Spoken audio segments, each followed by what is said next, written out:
Hello साथियों, कैसे हैं आप सभी। अगर आप सरकारी कर्मी हैं और आपका नाम भारत की जनगणना 2027 जो होना है उसमें अगर आप इनुमरेटर और सुपरवाइजर यानी परगणक और पर्यवेक्षक के रूप में आपका नाम आया है तो जान लीजिए कि आपको कौन कौन से कार्य करने हैं। सबसे महत्वपूर्ण होता है, चूँकि जनगणना का कार्य मई 2026 में शुरू होगा जो 31 मार्च 2027 तक जाकर संपन्न होगा, जिसमें पहले फेज में जो कार्य किया जाएगा वह होगा मकान सूचीकरण। और इस मकान सूचीकरण के बाद जो सबसे महत्वपूर्ण काम होता है वह होता है नजरी नक्शा बनाना।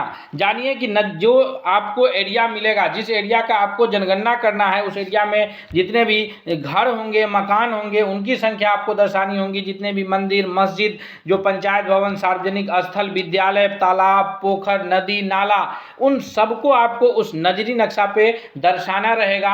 आइए हम इस वीडियो के माध्यम से सब कुछ समझेंगे कि कैसे नजरी नक्शा बनाया जाएगा और कैसे सभी गणनाओं को किया जाएगा, कौन कौन से प्रश्न पूछे जाएंगे। ये सारी जानकारी हम आपको इसमें उपलब्ध कराएंगे। अगर आप चैनल पर नए हैं तो सब्सक्राइब कर लीजिए, बेल आइकन को प्रेस कीजिए ताकि अगला हर अपडेट आप तक सबसे पहले पहुंचे। दिख रहा होगा यह भारत के जनगणना से संबंधित जो एक नजरी नक्शा आपको बनाने के लिए इस प्रकार का पेपर दिया जाएगा जो A3 साइज का पेपर होगा, यानी जो ड्राइंग शीट आता है उस साइज के, उससे थोड़ा सा कम साइज का पेपर होगा। इसमें आपको नजरी नक्शा जो खाली प्लेन जगह है इसमें आपको बनाना रहेगा। सबसे ऊपर आप इसमें आप अपना जानकारी, बेसिक जानकारी भरेंगे। आप जिस गणना ब्लॉक की जनगणना कर रहे होंगे उसका संख्या, कोड, जो भी आपको चार्ज की तरफ से निर्धारित किया जाएगा उन सबको इस डिटेल्स में फिल करना है। आगे जब आप देखेंगे तो इसमें आपको उन सभी चीज़ों के लिए, नक्शा बनाने के लिए यहाँ चित्र दिए हुए हैं। ये जो ऊपर का हिस्सा है बताया जा रहा है कि उत्तर की तरफ रखना है। फिर इसमें आपको नक्शा खींचना है, किधर से सड़क गुजर रहा है और अगर जो है सड़क पक्की सड़क है तो कैसा लाइन खींचना है। यहाँ देखिए कच्ची सड़क है तो उसके लिए किस प्रकार का लाइन खींचना है। अगर उस गांव या मोहल्ले से होकर के रेलवे लाइन क्रॉस किया है तो उसके लिए किस प्रकार की लाइनें खींचनी है। अगर कोई नदी प्रवाहित हो रही है तो उसके लिए इस प्रकार की लाइनें खींचनी है। अगर वहाँ आवासीय जो घर है, जो पक्का मकान होगा उसके लिए किस प्रकार का होगा, और जो आवासीय कच्चा मकान होगा उसके लिए किस प्रकार का चित्र का इस्तेमाल होगा। अगर आसपास में कोई सार्वजनिक स्थल है जैसे मंदिर है या कोई मस्जिद है तो उसके लिए किस प्रकार के चित्र का इस्तेमाल किया जाएगा। ये सभी आपको इसी में निर्देश के रूप में दिया जाएगा। और ये जो शीट है ये आपको चार्ज अधिकारी जो होंगे आपके हर प्रखंड के, जो प्रखंड विकास पदाधिकारी हैं, बीडीओ साहब हैं, वो चार्ज अधिकारी होते हैं गन्ना ब्लॉक के। तो ये चार्ज अधिकारी आपको उपलब्ध कराएंगे। हर ब्लॉक के चार्ज अधिकारी जो है ये आपको उपलब्ध कराते रहेंगे और फिर इसके आधार पर आपको नजरी नक्शा बनाना है। और ये नजरी नक्शा इसी जगहों में आपको बना करके रिपोर्ट को सबमिट करना है कि आपकी जो गणना ब्लॉक आपको निर्धारित की गई है उसमें कितने आवासीय मकान हैं और उन आवासीय मकान में कौन कौन कच्चा मकान है, कौन कौन पक्का मकान है, और उसकी संख्या जो आपने निर्धारित करेंगे। यह संख्या जनरली आपको जो है उत्तर पश्चिम से निर्धारित करना रहता है और जा करके जो खत्म होता है वो दक्षिण पूर्व में संख्या खत्म होता है। गन्ना ब्लॉक में आप 1-2 से मकान सूचीकरण करते हैं और आपका जो गन्ना ब्लॉक आपको दिया जाता है परगणक को, तो उस गन्ना ब्लॉक में जितने भी मकान होंगे वो आप उत्तर पश्चिम से शुरू करके जो दक्षिण पूर्व में ख़त्म करते हैं, तो उसमें आपको जो है ये सारी जानकारी देनी रहती है। तो ये सब आपको उपलब्ध कराया जाएगा। आगे जो जानकारी आपको लेनी रहेगी वहाँ पर लोगों से, जो पब्लिक से, वो इस सब फॉर्मेट जो है जो अभी आपको दिया जा रहा है इस ऐसे फॉर्मेट आपको बताया जाएगा और फिर उसमें जानकारी आपको उपलब्ध कराना रहेगा। वहाँ पर ये लाइन का क्रमांक दिया हुआ है, उसके बाद भवन संख्या जो आप निर्धारित करेंगे, फिर जो गणना मकान की संख्या है ये भी आप ही निर्धारित करेंगे गणना ब्लॉक में जाने के बाद।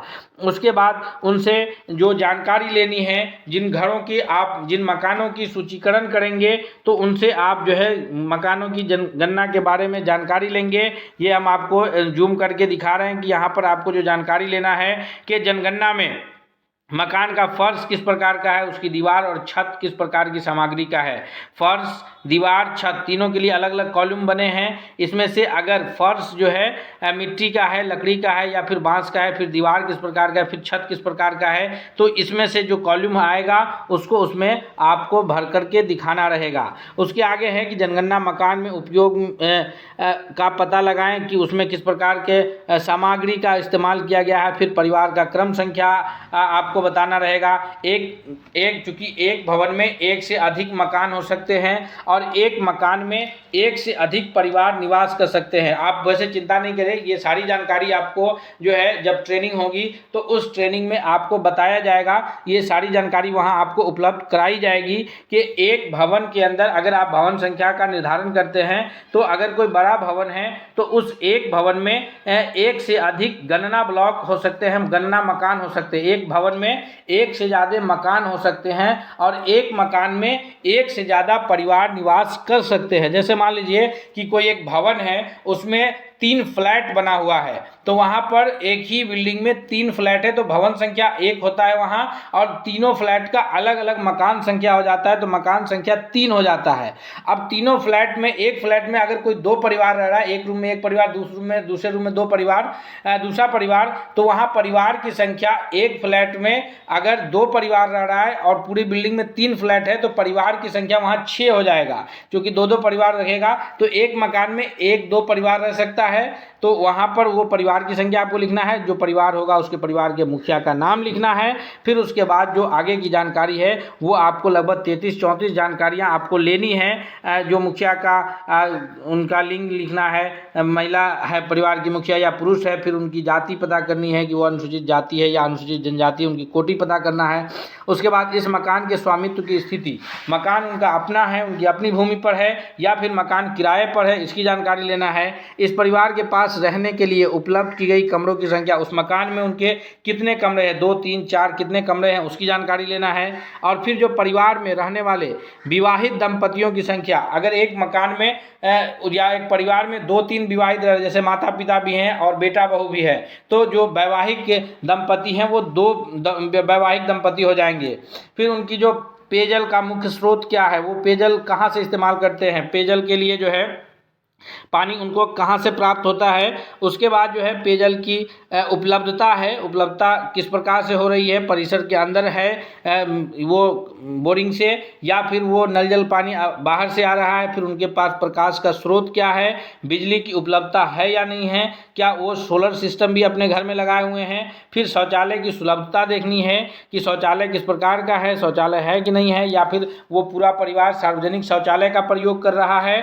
उसके आगे जो जानकारी लेनी है वो ये लेनी है कि फिर गंदे पानी के निकासी का जो स्रोत है वो है कि नहीं है। जो जिस मोहल्ले में जिस गणना आप कर रहे होंगे तो वहाँ पर जो उनके घर का जो गंदा पानी है निकलने का रास्ता कच्ची नाली है या उनके अपने निजी ज़मीन में बहता है या फिर पक्की नाली के द्वारा आगे सरकार की ज़मीन में जाकर के पानी गिरता है।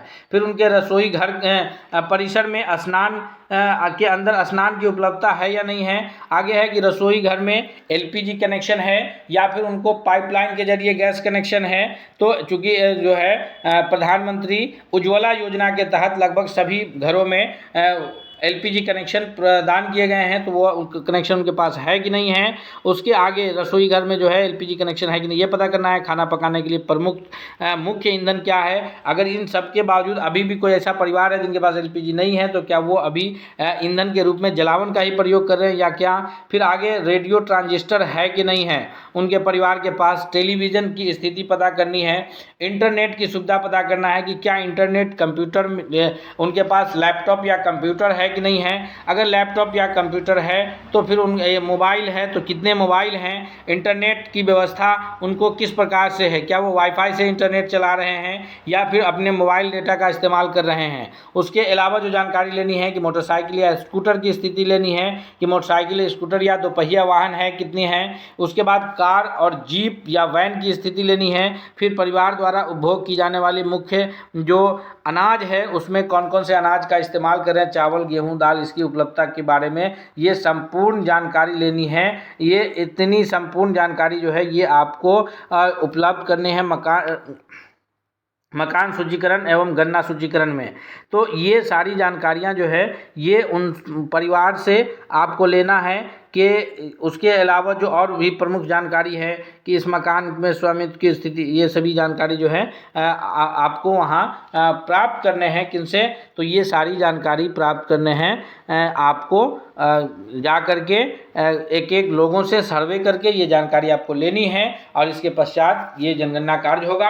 अगर आपकी ड्यूटी प्रगणक के रूप में या पर्यवेक्षक के रूप में लगी है, तो हम आगे भी आपको मार्गदर्शन करते रहेंगे। आप हमारे चैनल को सब्सक्राइब कर लीजिए, साथ ही साथ बेल आइकन को प्रेस कर लीजिए, क्योंकि आगे भी आपको हमारी आवश्यकता पड़ती रहेगी। और आपको ट्रेनिंग भी दिया जाएगा, चार्ज स्तर पर, आपके प्रखंड स्तर पर आपको ट्रेनिंग दिया जाएगा और आपके फील्ड ट्रेनर भी रहेंगे। अगर आपको फील्ड में भी कोई दिक्कत होगी तो वहाँ भी आपको ट्रेनर उपलब्ध रहेंगे और आपको ट्रेनिंग देते रहेंगे। हम मिलते हैं नए अपडेट के साथ, तब तक के लिए बहुत बहुत धन्यवाद।